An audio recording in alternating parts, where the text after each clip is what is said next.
Papanya itu seorang diakon, bahkan kakeknya itu pastor loh guys. Diculik segerombolan bajak laut dari Irlandia. Dan tahu gak teman-teman, ternyata mimpinya ini benar-benar terjadi loh. Siapa yang nyangka sih seorang budak bisa jadi uskup Katolik? Apakah kita sudah seperti Santo Patrick yang menemukan Tuhan di dalam penderitaan?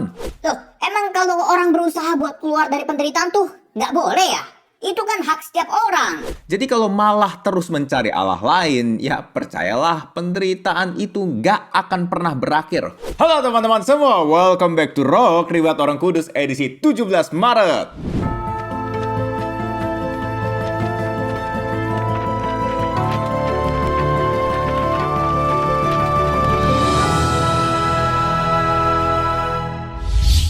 Hari ini kita akan membahas riwayat dari Santo Patrick, pelindung teknisi. Sebelum kita mulai, silahkan share dulu video ini supaya semakin banyak orang dapat hidup kudus lewat teladan para Santo Santa. Oke, tanpa berlama-lama lagi, mari kita mulai!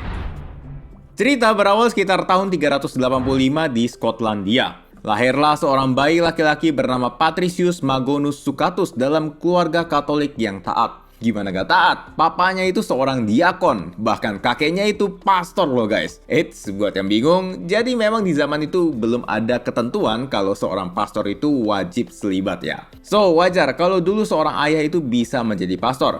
Tapi bukan berarti seorang pastor bisa menjadi ayah ya, itu baru gak bisa. Nah, walau tumbuh besar dalam keluarga yang saleh, namun Patricius, atau kita sebutnya Patrick aja ya, nggak menunjukkan tanda-tanda ketertarikan sama sekali pada hidup keagamaan. Ya, jarang berdoa, jarang ikut misa, ataupun ikut komunitas gitu guys. Kalau kita sekarang sebutnya mungkin Katolik KTP ya. Tapi, ada suatu kejadian besar yang ternyata mengubah seluruh hidupnya. Ketika usianya 16 tahun, tiba-tiba ia yang waktu itu masih remaja diculik segerombolan bajak laut dari Irlandia dan kemudian dijual sebagai budak ke Antrim, Irlandia. Oh ya, dulu memang perbudakan itu masih legal sih, jadi di mana-mana masih lazim namanya bisnis jual beli budak. Di Irlandia, ia hidup di tengah masyarakat yang masih belum mengenal Tuhan.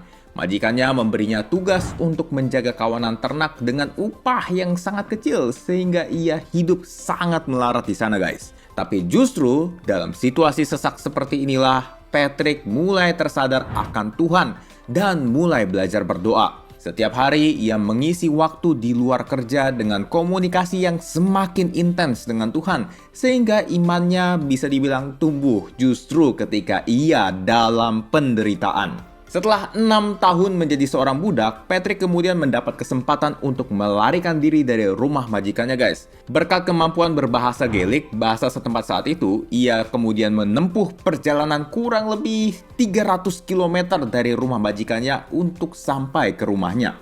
Berminggu-minggu perjalanan penuh dengan kemelaratan, bahkan sempat hampir tewas karena kelaparan, Patrick tidak pernah lupa akan Tuhan dan akhirnya sampai di rumahnya dengan selamat. Ia diterima kembali dalam keluarganya dengan penuh sukacita guys. Nah tapi yang unik nih, bukannya mencari kerja dan hidup layaknya laki-laki dewasa saat itu, Patrick justru tertarik untuk menjadi seorang imam. Sehingga ia mohon pamit kepada keluarganya untuk menempuh pendidikan imam guys. Di bawah bimbingan Santo Germanus dari Auxerre, ia kemudian ditabiskan sebagai seorang imam Katolik pada tahun 417. Tapi sekali lagi hal unik terjadi dalam dirinya nih. Ia bermimpi ada di Irlandia, tapi bukan sebagai seorang budak, melainkan kali ini sebagai seorang pewarta Injil. Dan tahu gak teman-teman, ternyata mimpinya ini benar-benar terjadi loh. 15 tahun setelah tabisan imamnya, tahun 432, ia kemudian diutus kembali ke Irlandia oleh Paus Santo Celestinus pertama sebagai seorang uskup. Gokil kan ya? Tapi perjalanan Bapak Uskup gak semudah itu loh. Karena posisinya waktu itu Irlandia masih belum tersentuh kekristenan.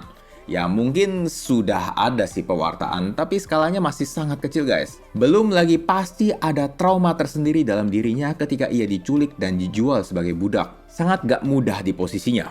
Namun bersama dengan Tuhan, Bapak Uskup memberanikan diri untuk melawan segala ketakutan dan kekhawatiran di kepalanya. Perlahan tapi pasti lewat pewartaannya, komunitas gereja Katolik mulai terbentuk di Irlandia. Bahkan mantan majikannya sendiri pun akhirnya menjadi Kristen loh. Seiring berkembangnya gereja Irlandia, Bapak Uskup mendapat banyak tantangan juga dari orang-orang sekitar yang menentang berdirinya gereja.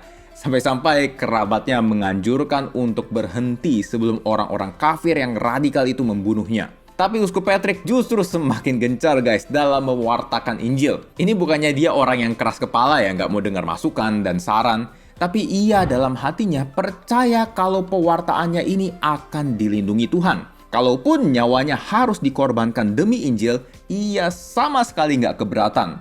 Keberaniannya ini membuat gereja Irlandia menjadi salah satu gereja yang berdiri tanpa adanya kemartiran sama sekali guys. Keren kan ya? Pada tahun 444, Uskup Patrick mendirikan tahta episkopal di Armagh dan menjadikannya pusat gereja Irlandia. Selain itu, ia juga membangun sekolah dan biara serta merintis kaderisasi calon imam di keuskupannya. Bisa dibilang karyanya selama puluhan tahun di Irlandia ini membuatnya dijuluki menjadi Rasul Irlandia. Namun, ia lebih suka merendahkan dirinya sendiri dan menyebut diri sebagai seorang pendosa. Segala pujian yang ia dapatkan juga ia persembahkan kepada Tuhan, bukan untuk kemegahan dirinya sendiri. Uskup Patrick kemudian meninggal dunia dengan tenang tanggal 17 Maret 461 di Seoul, Irlandia. Nah teman-teman, dari kisahnya kita sebenarnya bisa belajar makna dari penderitaan loh. Beliau mengalami berbagai penderitaan yang sangat berat di masa mudanya saat ia menjadi budak. Namun kalau dipikir-pikir, kalau dia nggak diculik dan menjadi budak, Santo Patrick nggak akan menjadi orang kudus yang kita kenal sekarang guys. Cara Tuhan berkarya itu memang unik. Siapa yang nyangka sih seorang budak bisa jadi uskup Katolik? Nggak ada yang nyangka kan? Bentar deh, tapi kok kayaknya Tuhan kejam banget ya? Masa sampai diculik dan jadi budak sih? Emang gak ada cara lain yang lebih manusiawi ya?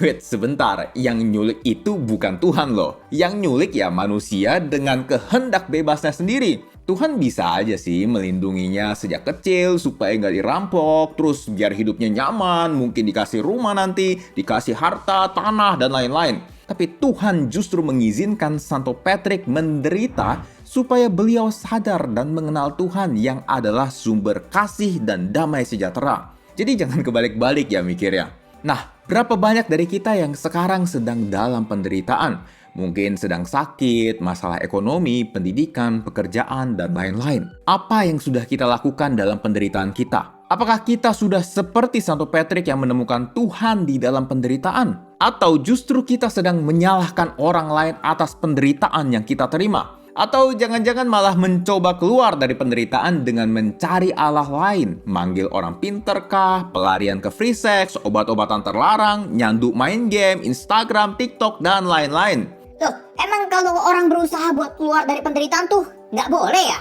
Itu kan hak setiap orang. Bentar, gak ada yang bilang gak boleh loh. Ingin keluar dari penderitaan itu sangat wajar dan manusiawi. Tapi sebagai orang Kristen, layaknya kita menganggap penderitaan itu adalah suatu kesempatan untuk 1, 2, bahkan 10 step lebih dekat dengan Tuhan. Jadi kalau malah terus mencari Allah lain, ya percayalah penderitaan itu gak akan pernah berakhir, bahkan sampai di dunia yang akan datang.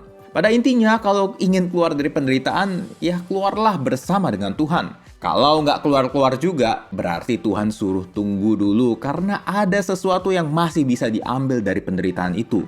Oh gitu ya. Ya udah saya coba cari penderitaan deh biar makin dekat sama Tuhan. Ya nggak usah dicari juga guys. Penderitaan itu akan datang sendiri kok. Kalau teman-teman justru menciptakan penderitaan bagi diri sendiri, misalnya kayak saya mencuri biar nanti masuk penjara saya menderita. Ini sih konyol namanya guys. Nah, oleh karena itu, teman-teman, mari kita mohon doa Santo Patrick supaya selalu dikuatkan dalam penderitaan agar tidak pernah lupa akan Tuhan.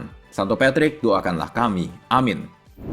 Oke guys, begitulah kisah hidup dari Santo Patrick. Kalau teman-teman merasa video ini bermanfaat, teman-teman boleh like, subscribe, dan share untuk mendukung pengembangan channel ini.